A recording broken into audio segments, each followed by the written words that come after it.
Okay, so I'm in Rochester, New York, and we're going to take a look at lesson number 340 from a workbook of A Course in Miracles. And I love the last part of this is in perfect alignment with every experience I've ever had of salvation, as is the first part of it.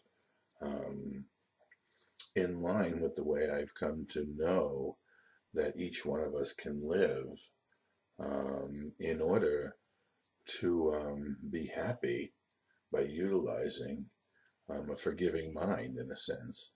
There's Jesus in A Course in Miracles. He doesn't talk about a forgiven mind. He talks about a forgiving mind, a mind that's open and is here forgiving, rather than an ego that is closed to any sort of change whatsoever that would lead to a fundamentally new understanding. Um, of course, the ego, and we could look at this, the ego is what keeps your mind closed to a fundamental new understanding that would allow today's lesson to be true for you in your daily practice, because the ego is a getting mechanism in order to continue in its pursuit of keeping you distracted by its need to get. It sets up situations, because remember, you must get the result of your own thinking. That was one of the lessons that we've done recently, and a theme throughout the course that is repeated over and over again and is woven in and out of all these lessons so as to bring us back to the fundamentals with a new type of application. When we suffering, it's a different type of application. It's a freedom from the human condition in the recognition that we must get the result of our own thinking, and not even God can interfere. God has provided an intercessor in the Holy Spirit that doesn't interfere except totally, but only at your request. Ask and you shall receive. Only when you've asked are you able to receive the grace of God through the Holy Spirit. And once you do, you begin to understand why you would request it more and more, and begin to utilize it in order to allow this lesson to become true to you each and every day, because you only have one day.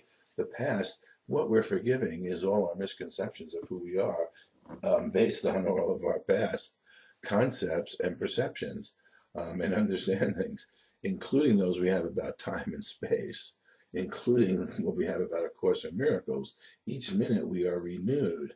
And that's what this is speaking of, a way to live in a constantly renewing presence. Because we've learned to utilize a forgiving mind, having been taught forgiveness by Master Jesus himself, learning the technique and having it reinforced heavily by the experiences that we are having, we come to this lesson with a forgiving mind. So today I can be free of suffering. Father, I thank you for today. And all we have is this one day. The past is always gone, and the future is being written now. And if you're a student of Abraham Hicks, you heard of the vortex. The way we enter into of the vortex provided to us for our salvation, continued resurrection, and fulfillment of our function, is to allow our minds to be so free of the past that while we can utilize the form association that has been familiar to us in the past, we freed ourselves of the meaning that it was given in the past when we thought we were separate, based on experiences we have in the constantly renewing present, in the recognition of our unity consciousness with all of our brothers, as well as the unbroken connection, unbroken chain of love and communication that is always with us from our source. This day is holy. Each day is holy. This lesson is reminiscent of the 12-step program, where we're being taught to live one day at a time. Jesus taught the same thing 2,000 years ago, and I'm never sure of the exact phrase, but it's much too, it means much the same as, you know, let today be sufficient unto itself. You're given one day. You can let the past haunt you, but in truth, you're given one day. Let this day be sufficient unto itself.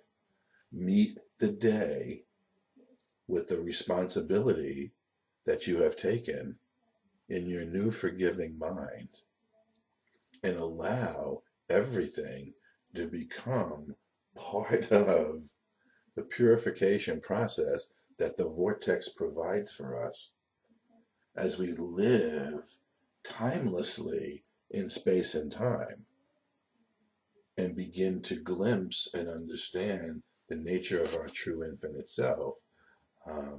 This day is holy, for today your son will be redeemed.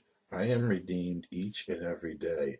I remember and I communicate with the source of my redemption, the source of my salvation, in the recognition that I am here to give that salvation and to share the good news of salvation with all my brothers, which is what the second part of this lesson speaks of. For he will hear your voice directing him to find Christ's vision through forgiveness and be free forever from all suffering. And in truth, we are free forever from all suffering, because suffering can touch us not in the reality within which we were created, it being the totality of love, outside of which is nothing, and included within which is everything whole and perfect. And it's an expanding universe in that sense, where previously there was nothing. Now the expanse of love in our joining with our brothers begins to be made manifest. The human mind has a very, very hard time understanding nothing, because the human mind is conceptually based in a way that utilizes comparisons. And if there's a comparison to nothing, then the nothing becomes equally as much of a something as the something that you are comparing it to. And the Course is based on the fundamental principles that opposites in totality cannot exist. Okay? Thanks for today, my Father. I was born into this world but to achieve this day. Yes.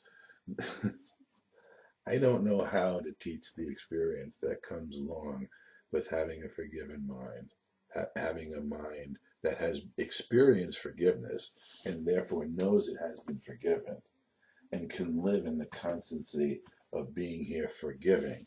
I don't know how, in a sense, to talk about that, but in the best way is the 12-step program recognition that I am only given today. I am here today. The past is gone. There is no such thing as a future. If there is, the future will be exactly as this day is, if I allow this day to be lived in the now, and not in the now. And I hear Eckhart Tolle, who has a sense of the now, but Eckhart Tolle's now is filled with concentration and the need to, the need to effort, okay? The living in the now, and I would rather use the word timelessness, living in the timelessness that is afforded to each and every one of us through the practice of forgiveness and having a forgiving mind, okay? Living in that timelessness is no effort whatsoever, because you freed your mind from all that we thought the world was, based on the ego's need for turmoil, conflict, and effort. It's much like having recognized that we've healed the original sin that is spoken of in the Bible, where everything that man does, he will do in pain, suffering, and turmoil, including childbirth, and recognizing that in our new healed mind, everything that we're doing is in joy because it's all associated with love through the practice of forgiveness, which leads us home. There's no sacrifice in it whatsoever, because there is nothing to sacrifice in the now. Everything is given to us, and the Holy Spirit constantly restores to us all that we need to fulfill our function when we accept our role in the plan, by allowing our mind to undergo the experiences that demonstrate to us and the universe that we are actually in a harmony and alignment that is leading us back to a natural condition of being whole and perfect, where the universal recognition of our eternal nature is within us and within all of our thinking. The infinite power that we share from our creation by God is in all of our thinking, and therefore our thoughts don't end in death, end with loss, end at all. There's no termination in that sense.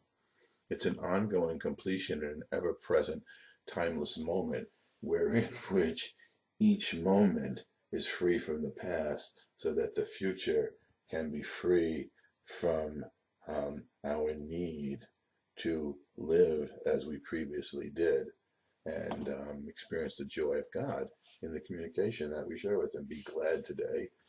Be glad.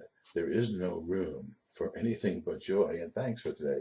Yes, in a forgiving mind, there is no room for anything but joy, because the conversion of its own unforgiveness is the recognition of the joy of its creation. Okay? Our Father has redeemed His Son this day. Yes.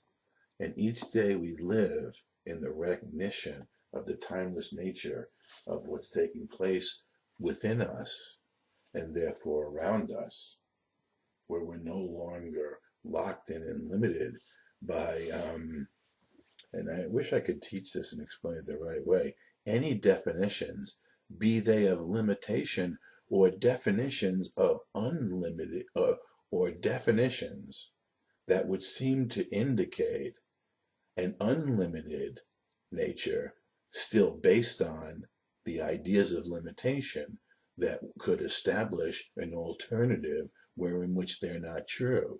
None of this is true in any regard, and the totality of freedom that is beyond any limitation or lack of limitation within the world of space and time bears no resemblance to the thinking that seems to take place while we correct ourselves through the process of forgiveness. Not one who will remain in fear, and none the Father will not gather to Himself, awake in heaven in the heart of love.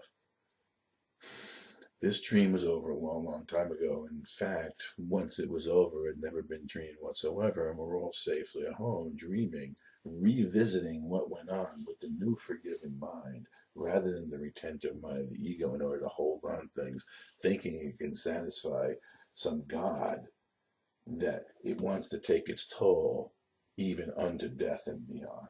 Okay, I can be free of suffering today because I'm eternal, perfect, whole, innocent, and within that there is no room for suffering. And time gives way to timelessness in our new recognition of our eternal nature and the infinite love that is our being.